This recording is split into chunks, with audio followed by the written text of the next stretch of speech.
Hablando con científicos. Un programa de cienciaes.com para divulgar los avances de la ciencia contados por sus protagonistas.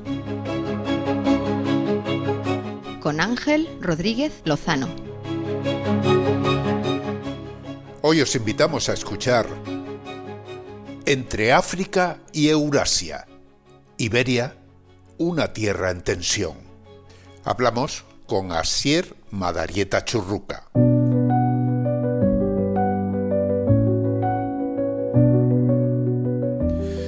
Aunque no lo notemos, la Tierra se mueve constantemente bajo nuestros pies.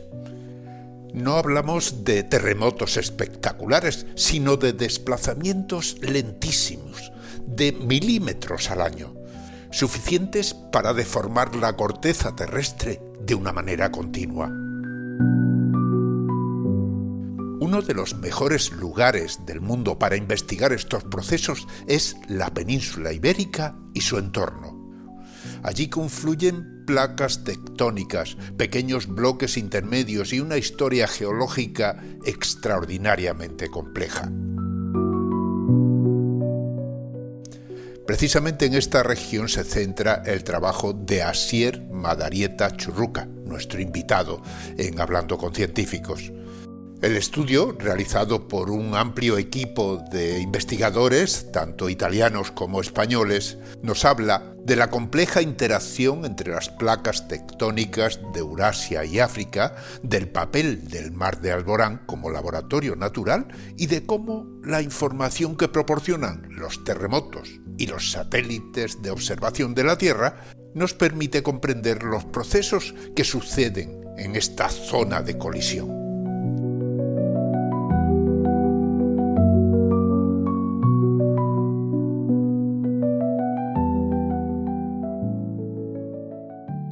Hoy hablamos con Asier Madarieta Churruca. Es investigador en el Departamento de Geología de la Universidad del País Vasco, aunque está investigando también porque tiene una estancia en el extranjero, concretamente en la Universidad del Estudio de Palermo, en el Departamento de Ciencia de la Tierra y el Mar. Le hemos llamado a raíz de la publicación de un artículo en una revista que se llama Gondwana Research, que, bueno, el título es un poco duro de comprender, pero lo voy a decir y que nadie salga corriendo.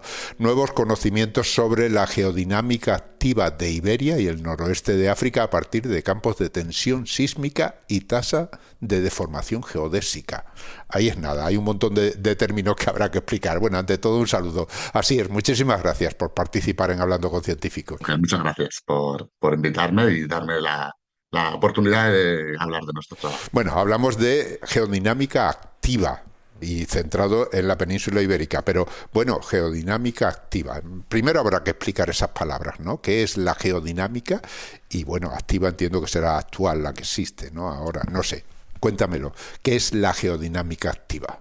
Por supuesto, activa lo entendemos todos, son procesos que ahora mismo están ocurriendo, y la geodinámica serían los procesos que determinan, los procesos que gobiernan todo lo que ocurre a una escala en la Tierra, desde el núcleo hasta la corteza, hasta la superficie.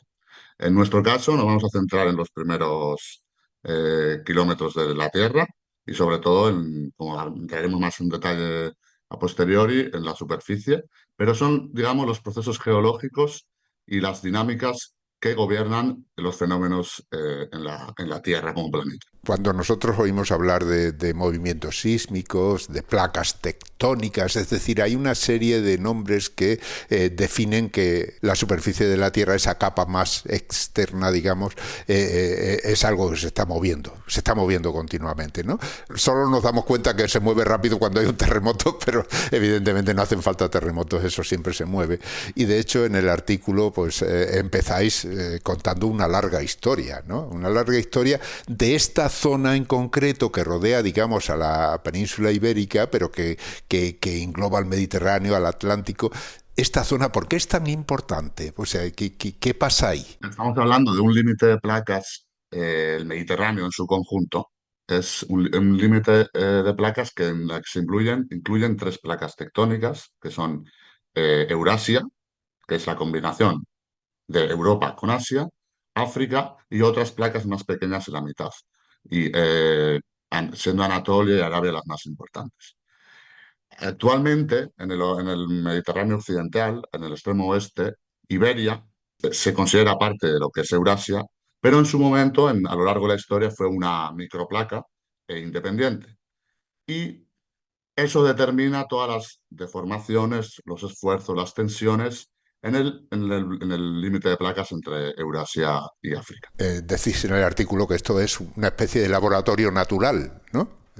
Estáis ahí investigando lo que sucede en esta confluencia de placas que lógicamente cuando hablamos de placas muchas veces nos pintan muy bien el dibujo, ¿no? Una placa contra otras o chocan, una se mete debajo de otra, una se monta encima, pero parece como si hubiera ahí una línea definida y realmente no es una línea definida, eso es mucho más complejo. Una interacción durante varios centenares de kilómetros en los que bloques de diferente tamaño, de diferente importancia, interactúan entre sí, deformando la corteza de formas muy complejas.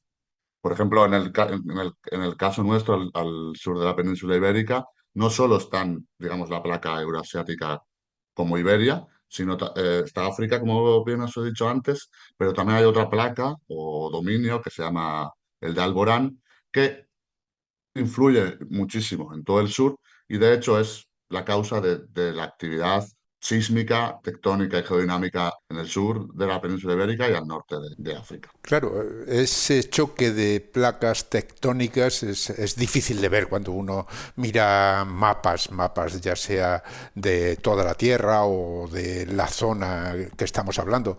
Pero yo muchas veces me imagino que debe de ser algo parecido a cuando chocan dos de estas plataformas que están en la Antártida, que están flotando sobre el agua y que en un momento determinado se parte y una de ellas choca con la otra y se crean un montón de iceberg, de trozos de distinto tamaño en el punto de encuentro y aparecen tensiones por muchos sitios, ¿no? Pues, en muchas direcciones hay algunos bloques que se meten debajo de otros, otros que interactúan y debido a las presiones escapan.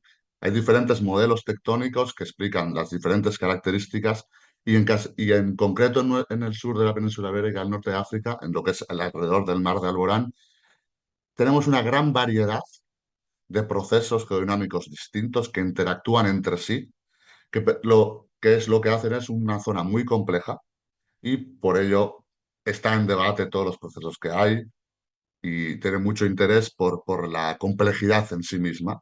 Por eso mismo es interesante, porque cada respuesta abre tantas preguntas que permite continuar discutiendo y continuar trabajando en la región indefinidamente.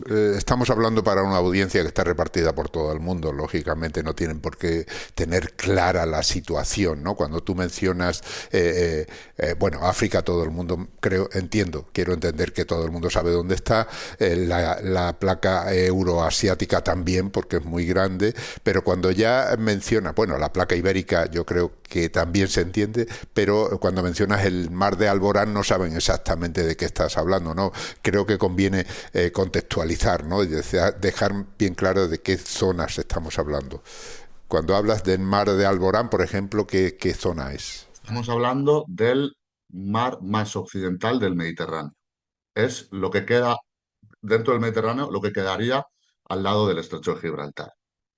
Ese mar que se sitúa entre la costa sur española y en la costa norte de Marroquí. Ahí han sucedido muchísimas cosas a lo largo de muchos millones de años, ¿no? Y lo contáis, porque parece ser que todo este conjunto de placas, de encuentros y demás, viene incluso de tiempos remotos de un antiguo mar. Mencionáis el mar de Tetis.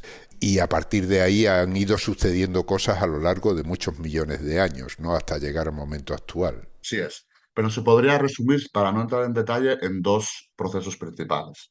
Uno, el primero, en los procesos de rifting, es decir, los procesos en los que dos continentes se separan uno del otro, que se dio entre lo que es hoy en día Iberia, esa microplaca independiente, y respecto a Eurasia al norte y respecto a África al sur. Ese proceso de separación. hasta que en un momento se invirtió ese proceso debido al desplazamiento hacia el norte de África.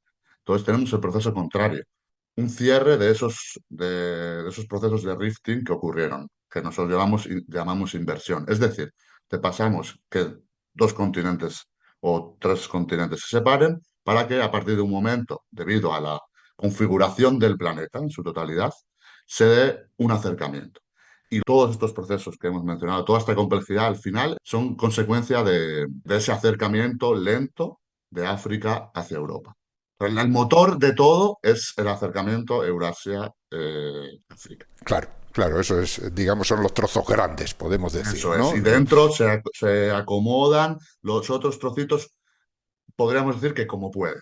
Claro, sí, porque parece, yo he visto el mapa, que lo tenéis ahí en el artículo y demás, y eso es un rompecabezas inmenso. O sea, hay, digamos, trozos de muchos tipos, los ponéis además en colores. Yo, si puedo, pondré un mapa, aunque sea pequeñito, del artículo, si me das permiso, en la página web, aparte de poner, por supuesto, la referencia al artículo, ¿no? Para que si alguien quiere ser consciente de lo que estamos hablando, que vaya ahí y lo vea, ¿no? Es realmente un puzzle enorme en el que ahí se mueven y hay placas por todos lados. Pero claro, estudiar eso, viste la complejidad que tiene, es más complicado todavía, ¿no? Vosotros habéis estado combinando además distintos datos de terremotos, con mediciones, por ejemplo, por satélite. Cuéntanos un poco cómo podéis estudiar una zona tan amplia para determinar todos esos lugares de encuentro y esas rotaciones, esos movimientos. La idea inicial que en zonas tan complejas es siempre utilizar una metodología multidisciplinar. Cuantos más datos diversos se usen, más ideas te darán para hacer interpretaciones conjuntas y intentar descifrar esa complejidad. En este caso en concreto, como tratábamos de averiguar procesos geodinámicos, la consecuencia primera de la tectónica de placas y el movimiento de estos continentes que mencionábamos es la acumulación de tensiones o esfuerzos en la corteza terrestre. Esos procesos, esas deformaciones que se acumulan en un momento, ¿cómo se liberan? Mediante la ocurrencia de terremotos. Terremoto al final es la liberación de los esfuerzos acumulados con el tiempo. Por lo tanto, el estudio de los terremotos nos da una pista de las direcciones de los esfuerzos que hay en cada zona. O sea, que va presionando un trozo, digamos, de una placa con otra, va presionando, a lo mejor deslizándose una sobre otra o chocando frontalmente o elevándose. Todo eso va poquito a poco y en un momento determinado rompe, ¿no? Cuando se acumula muchísima tensión ahí, rompe. Y en ese momento se produce un terremoto y eso es precisamente lo que vosotros utilizáis para averiguar lo que hay debajo. Más que lo que hay debajo es para ver qué esfuerzos han generado ese terremoto. Nosotros, a partir de la información que tenemos de los terremotos, podemos saber no la magnitud, pero sí la dirección de los esfuerzos. Entonces podemos saber que en un lugar concreto la corteza se está extendiendo o se está comprimiendo y en qué dirección. Entonces nos da una información importante de qué proceso geodinámico puede, porque cada proceso geodinámico tiene unas características diferentes, está asociado a procesos de compresión o de extensión, y las direcciones, los patrones que tienen estos esfuerzos y el tipo de esfuerzo que es, podemos intentar descifrar qué es lo que está ocurriendo bajo tierra. Claro, pero en un espacio, digamos, tan extenso y tan complejo en cuanto a encuentros y demás, y lógicamente tendréis que manejar una cantidad de datos enormes, ¿no? Porque al final los terremotos ocurren cada uno en un lado y cuando menos te lo esperas, ¿no? Eso es, totalmente. Lo que hemos hecho es tener en cuenta para que veas la complejidad del estudio que la parte de los esfuerzos es solo la mitad. Vamos a contar la cantidad de terremotos que hemos utilizado. Hemos utilizado resultados de más de 2.000 terremotos para obtener este campo de esfuerzos, más de 2.000 terremotos, porque, y en España y en la región ocurren muchos más terremotos, pero para poder obtener estos datos necesitamos que tengan una magnitud, ya que pase de 3,5 en magnitud la energía liberada de estos terremotos para poder utilizar para estimar estos campos. Sí, porque terremotos de esa magnitud ocurren casi continuamente, ¿no? Salen en los periódicos solo aquellos que causan daños o que hacen que se mueva nuestra cama cuando estamos durmiendo, pero realmente hay muchísimos otros que no los notamos, ¿no? No es extraño que a la semana, incluso al día, haya uno o dos de terremotos de esta magnitud.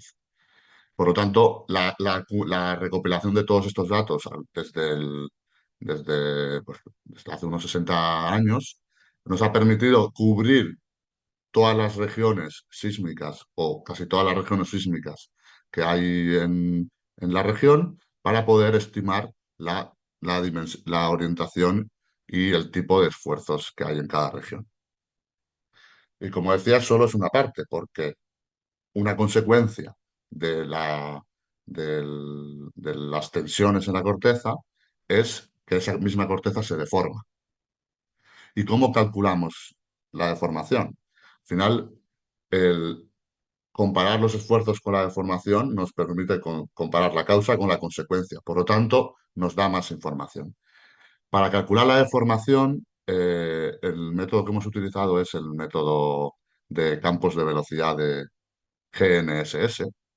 Digo GNSS, aunque la palabra que más nos sonará es GPS, que es el sistema de posicionamiento que tenemos en cualquier móvil, pero hay que tener en cuenta que GPS es el sistema estadounidense y nosotros utilizamos los sistemas satelitales no solo de Estados Unidos, sino otros como el europeo Galileo, el ruso GLONASS o el chino Beidou.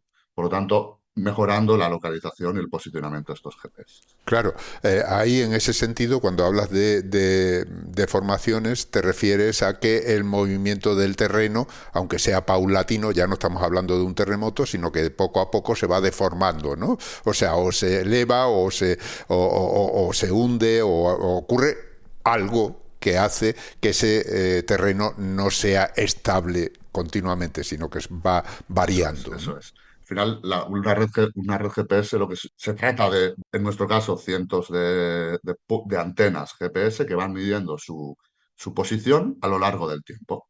Por lo tanto, ¿qué es lo que vemos? Que ese punto en concreto, esa estación que denominamos, donde hay una antena GNSS, se desplaza en una dirección concreta y a una velocidad concreta. Con la combinación de todas las direcciones y velocidades a lo largo de toda la región, podemos saber cada bloque o cada región en qué dirección y a qué velocidad se mueve.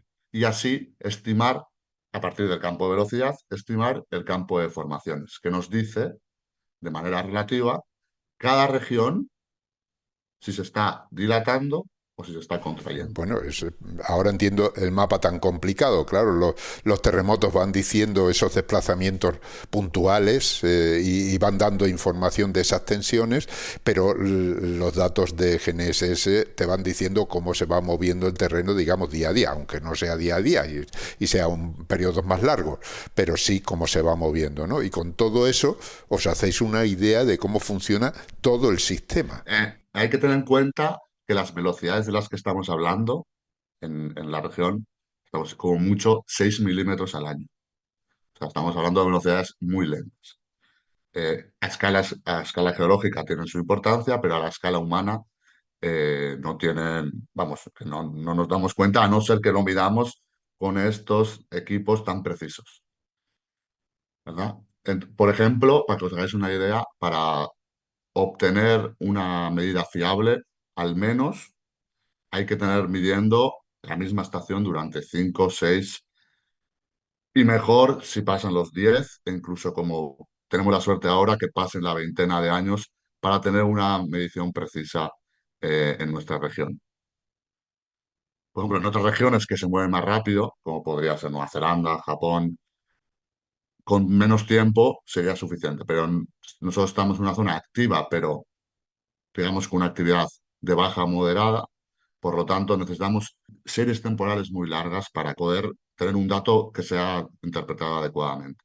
Por ello, la importancia de la unión de tantas estaciones, cientos, creo, si no recuerdo mal, estamos entre 500 y 600, y tanta cantidad de terremotos eh, que estemos cerca de los, o cerca por arriba o por abajo de los 2000 terremotos. De todas formas, esas estaciones GNSS, cuando se trata de movimientos bajo el mar, porque estabas hablando del mar de Alborán, ahí hay una placa, está bajo agua, ¿también se obtienen datos de esas zonas o es más complicado? Aunque la tecnología está avanzando y ya se están pudiendo empezar a hacer medidas en mar, los datos de GNSS hasta ahora y más en nuestra región son siempre en tierra. Es una de las grandes, no dificultades, sino, ¿cómo decirlo? Límites que tiene la estimación de los campos de velocidad, que se hacen en tierra. Y es una pena porque tenemos que tener en cuenta que los procesos geológicos tectónicos no terminan en la costa. A ellos les da igual si estamos en mar o en tierra, sino hay una continuación mar-tierra. Y es una pena, pero al final estamos dentro de los límites del método, pero aún así nos permite estimar, al tener medidas tanto en Iberia como en el norte de África, nos permite estimar que puede estar ocurriendo la mitad y aunque tengamos el límite, la información es muy provechosa. Ajá.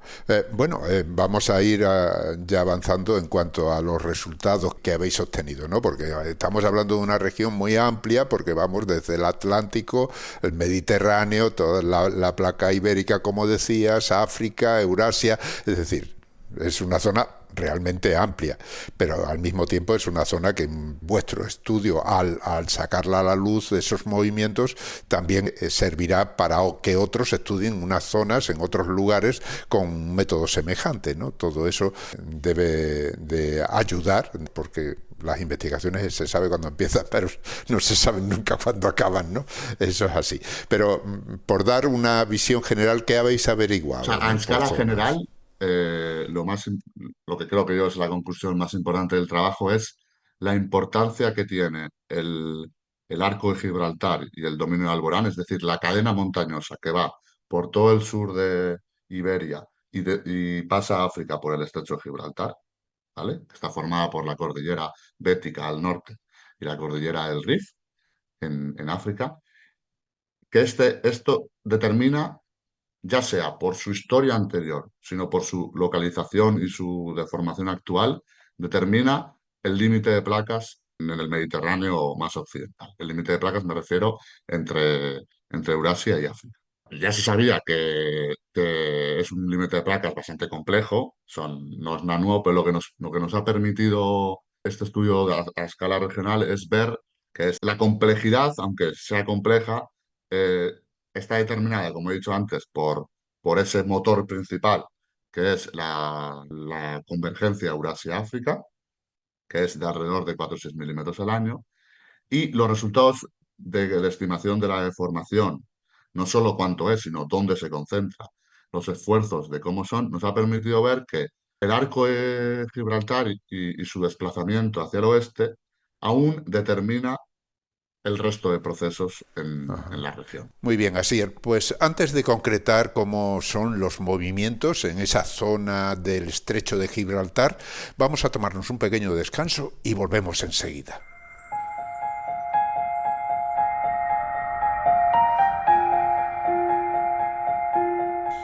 Estáis escuchando Hablando con Científicos, un podcast de cienciaes.com para divulgar la ciencia de la mano de sus protagonistas. En nuestra página web, cienciaes.com, podéis encontrar más de 500 entrevistas con científicos de todas las disciplinas. Os invitamos a escucharlas y compartirlas en redes sociales con vuestros amigos y conocidos. Cienciaes.com ofrece un conjunto de podcasts de acceso libre y gratuito a través de iTunes, Spotify, Google Podcasts, iVoox, TuneIn y muchas más plataformas. Todo en cienciaes.com.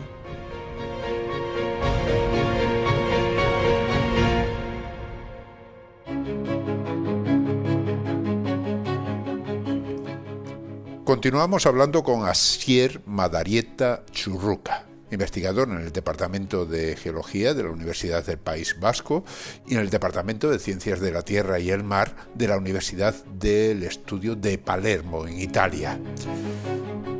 Asier, hablabas de cómo esa confrontación de placas, de placa africana y placa eurasiática, está creando una serie de tensiones que provocan que se produzcan ciertos movimientos en la zona del estrecho de Gibraltar, ¿no?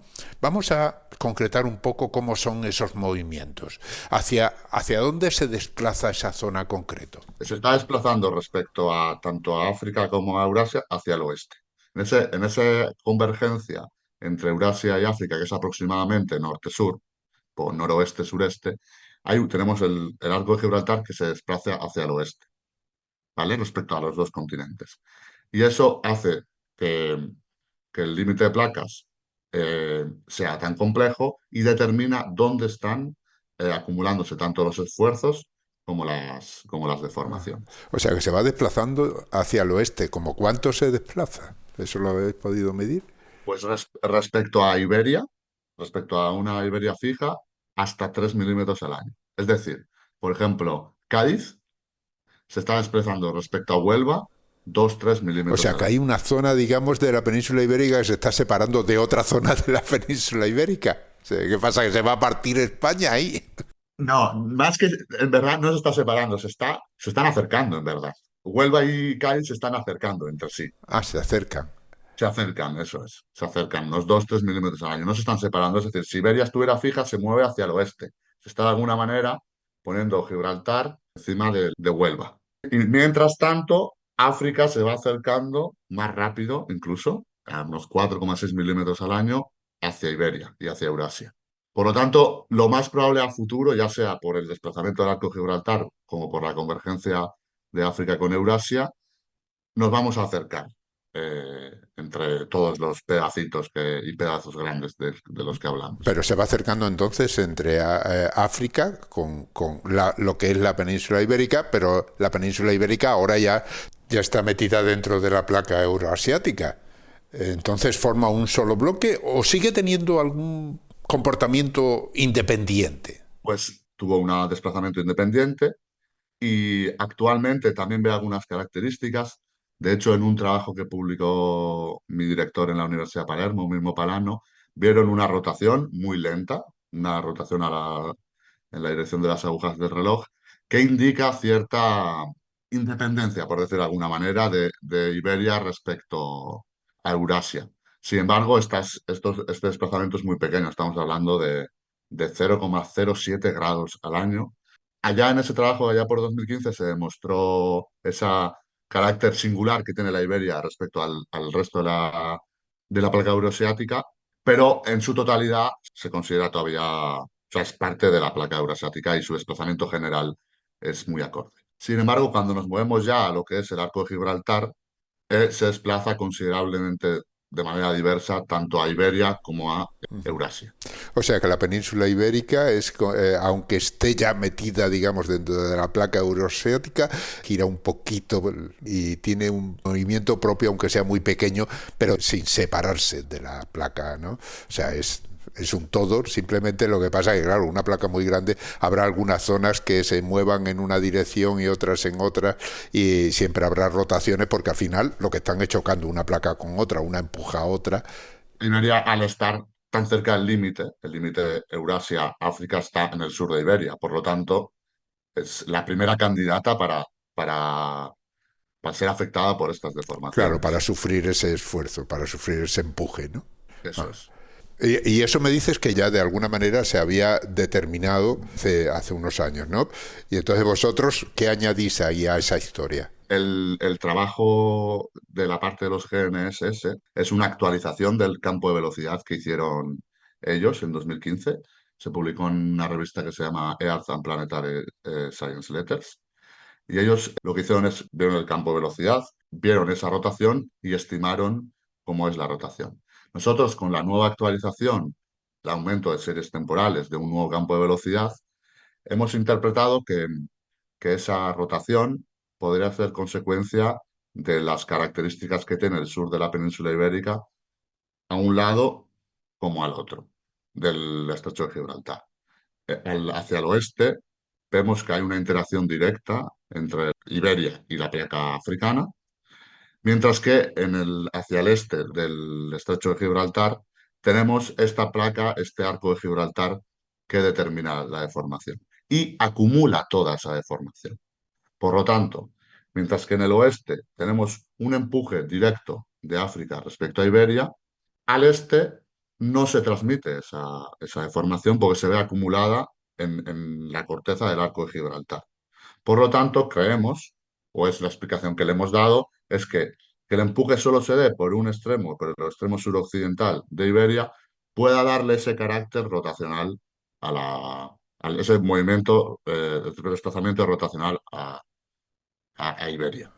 O sea que el esfuerzo, digamos, va más en esa parte oeste, mientras que en el otro de alguna manera se disipa un poquito, a lo mejor porque tiene ahí toda esa zona del mar de Alborán que asume ese esfuerzo, ¿no? De alguna manera es otra placa la que asume la deformación Ajá, o sea, hacia el claro, este. claro. Claro, ahí entra en juego todo lo que decíamos, ¿no? Esas roturas, microplacas, zonas donde la corteza se rompe en distintas direcciones y va asumiendo ahí los esfuerzos de la manera que puede, ¿no? Eso es. Ajá, Eso ahí. es. Mientras que hacia el oeste no hay tanto, no es tan complejo y el empuje es directo de una placa a la otra, en este caso Iberia, que lo empujaría, o al menos esa es una posible explicación, para que rote. Muy bien, pues esto es muy interesante, pero lógicamente, como dije al principio, claro, todos estos estudios revelan siempre una parte de la historia, ¿no? Una pequeña parte de la historia centrada en un lugar concreto de la Tierra. La Tierra es muy grande, el choque de placas es en muchos lugares y lógicamente la metodología es la que puede ser aprovechada, digamos, por otras investigaciones para aplicarlas en esos lugares, ¿no?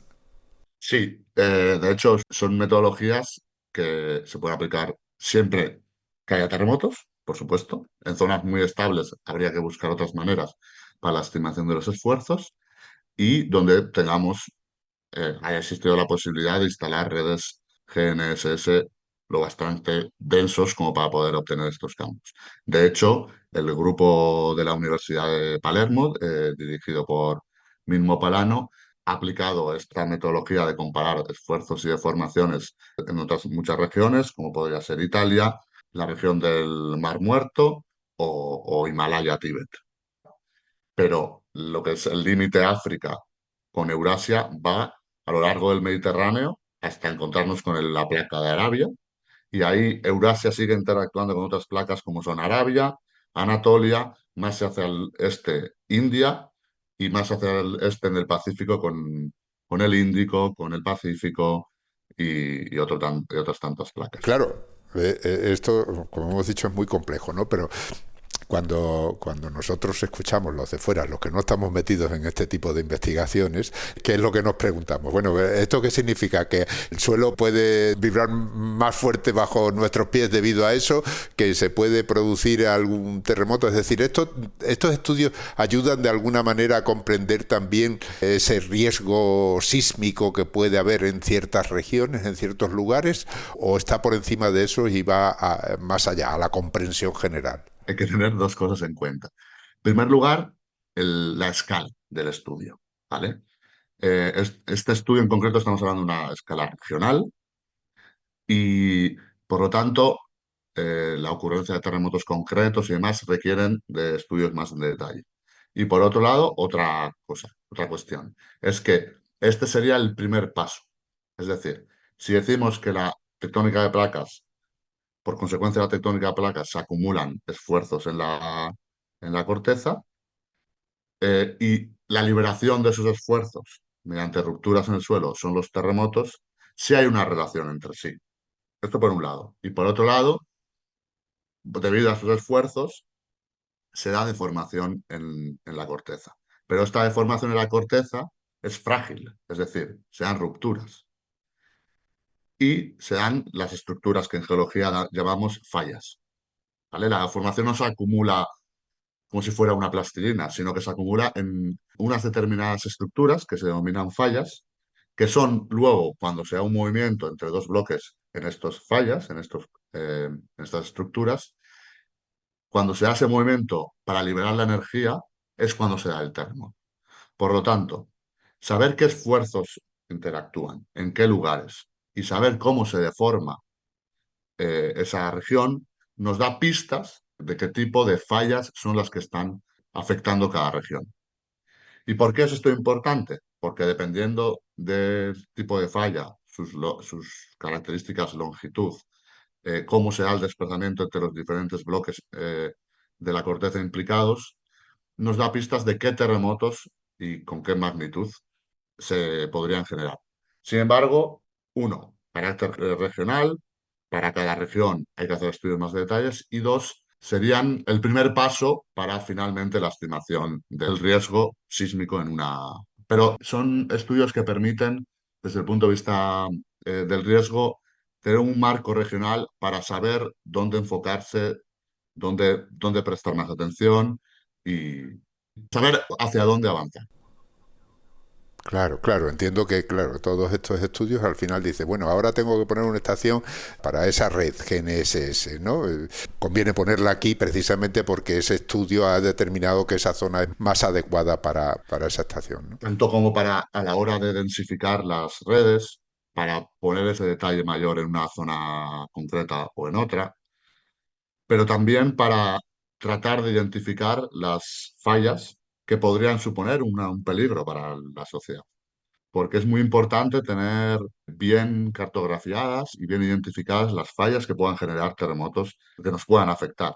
Por lo tanto, estas mapas de deformaciones nos permite identificar qué zonas son más propensas a que se den estas estructuras, para posteriormente ir y estudiar en detalle las características de cada una.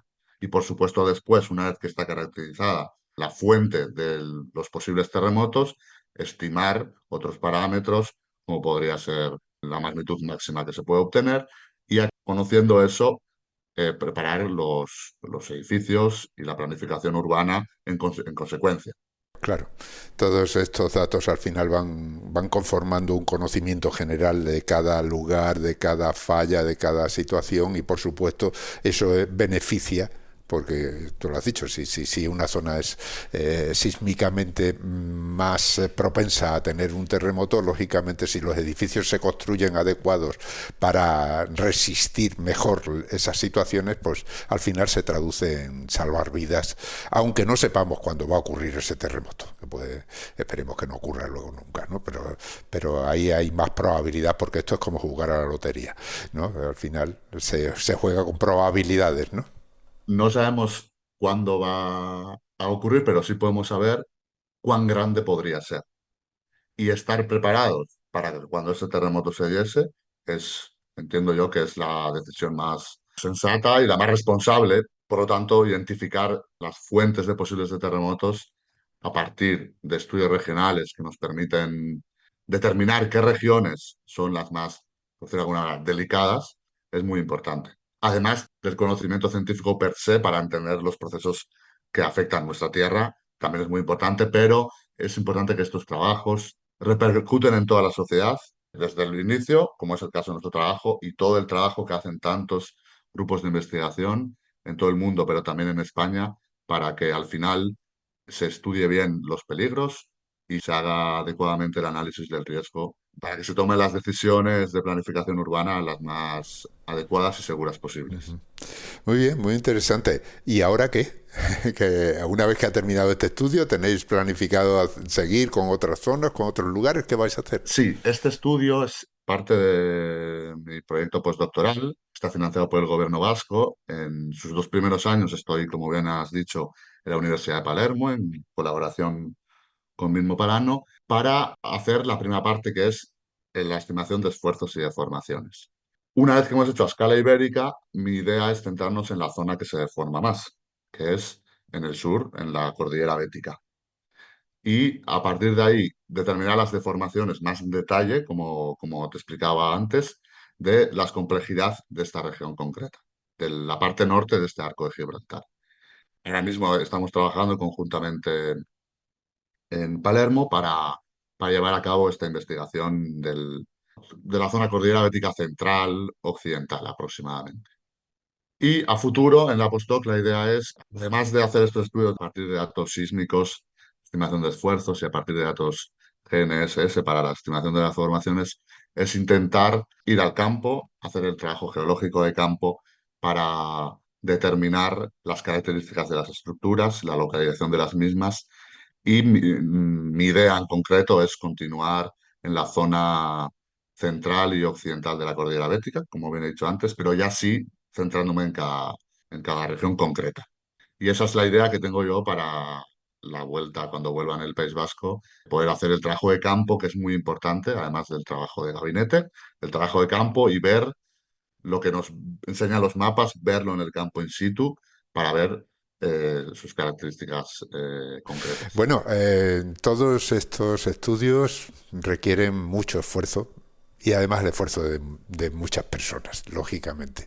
Y solo hay que ver cuando firmáis un artículo que, bueno, hay uno que firma en primer lugar quiere decir que es el que ha echado más energía quizás y luego hay una serie de personas que han ido aportando porque son campos interdisciplinares y participa mucha gente, pero siempre hay un núcleo ahí más cercano que es el equipo más cercano con el que se trabaja y a mí me gusta que los mencionéis, ¿no? Porque es interesante que veamos precisamente ese aspecto de la ciencia que es un aspecto colaborativo, ¿no? En el que cada cual aporta su granito de arena para conseguir un resultado.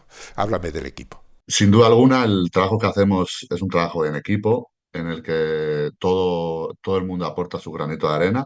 Este trabajo, especialmente como se ha realizado durante mi estancia en la Universidad de Palermo, hemos participado fuertemente, tanto yo como el profesor Mimo Palano, de aquí de la universidad, pero también han participado otros investigadores excepcionales de otras instituciones, como puede ser el Instituto Nacional de Vulcanología y Geofísica de Italia, la Universidad Politécnica de Madrid, la Universidad Complutense de Madrid, la Universidad de Jaén, la Universidad de Granada o el Instituto de Ciencias del Mar de Barcelona.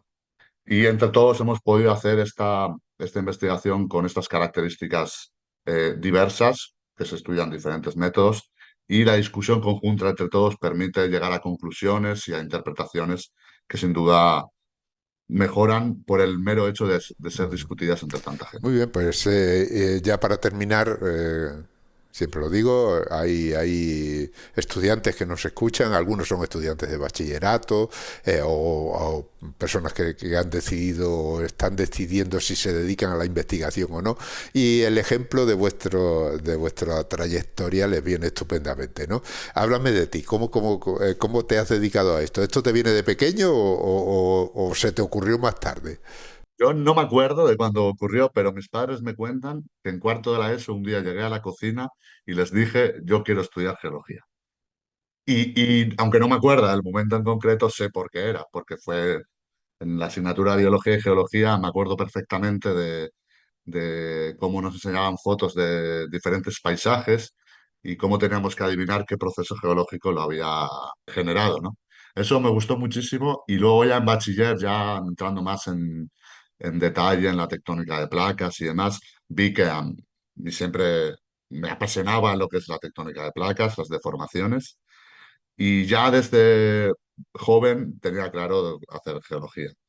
Y hasta que llegó el momento de ir a la universidad, la hice en la Universidad del País Vasco, y luego tuve la suerte de irme a hacer el máster a la Universidad de Granada, y ahí tener la oportunidad de, en un contrato de un año, entrar en el grupo de investigación del Departamento de Geodinámica de la Universidad de Granada, donde he terminado haciendo mi tesis y sigo teniendo una estrecha relación con ellos. Y finalmente, ahora actualmente, como bien hemos dicho, estoy de vuelta a la Universidad del País Vasco con un contrato postdoctoral y la estancia en la Universidad de Palermo. Y sobre todo, una de las cosas que a mí más me apasiona, tanto de haber estudiado desde el periodo de estudio como hasta a lo largo del periodo investigador, es el campo. La oportunidad de ver las cosas en el campo, de compartir experiencias tanto con profesores como con tus compañeros de aula en el campo, tanto tanto por el aprendizaje como el mero hecho de estar en la naturaleza y aprender tanto viendo las cosas en el campo. Es para mí el gran valor que tiene la geología y su relación directa con la Tierra, obviamente, ¿no? Pero de manera física y directamente implicando a los que lo estudiamos. Muy bien, pues ahí queda la historia. Aquellos que quieran, aquellos que les guste la Tierra, saben que el campo de la geología es ideal para eso, Sí, ¿no? y además yo me dedico a la tectónica, pero hay otros campos. Es tan grande la Tierra como los campos de estudio para estudiarla. Y no solo es los estudios relacionados con terremotos, sino tantos otros procesos que afectan, y no solo es que son interesantes, sino que nos afectan. Donde vivimos, las montañas que tenemos, los ríos, al final es todo consecuencia del vivir en esta tierra. Y por lo menos a mí me parece muy, muy bonito poder intentar entenderla al menos. Muy bien, pues hemos hablado con Asier Madarieta Churruca. Es investigador en el Departamento de Geología de la Universidad del País Vasco y con una estancia en el Departamento de la Ciencia de la Tierra y el Mar de la Universidad del Estudio de Palermo. Así que lo dicho, muchísimas gracias, Asier, y hasta pronto. Muchísimas gracias a vosotros por darme la oportunidad de contar tranquilamente todo lo que hacemos y el trabajo que hacéis para divulgar todo lo que hacemos los científicos. Muchísimas gracias a vosotros.